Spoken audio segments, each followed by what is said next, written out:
এই কয়দিনে বৃষ্টিতে টানা বৃষ্টিতে পানি এত বাড়ছে, পানি কমার কোনো উপায় নাই এমন মনে হয়।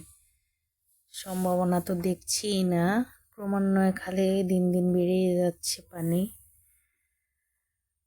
তো ননস্টপ বৃষ্টি হয়তো সেজন্য খালি বাড়তেছেই। কন্টিনিউয়াসলি বৃষ্টি থামার কোনো সম্ভাবনাও দেখছি না।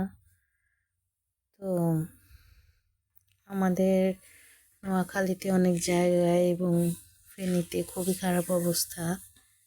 অনেকেই অনেক কষ্ট করতেছে, অনেক খারাপ অবস্থায় আছেন। আল্লাহ সবাইকে উদ্ধার করুন, নিরাপদে রাখুক, সুস্থ রাখুক, বিপদ থেকে মুক্তি দিকেই কামনা করি, সে সাথে আমাকেও। তো আমাদের বাড়িতেও এই তো আমাদের পুকুরটা ভেসে গেছে। পুকুরের পানি একদম রোডের লেভেলে হওয়ার আরেকটু বাকি আছে।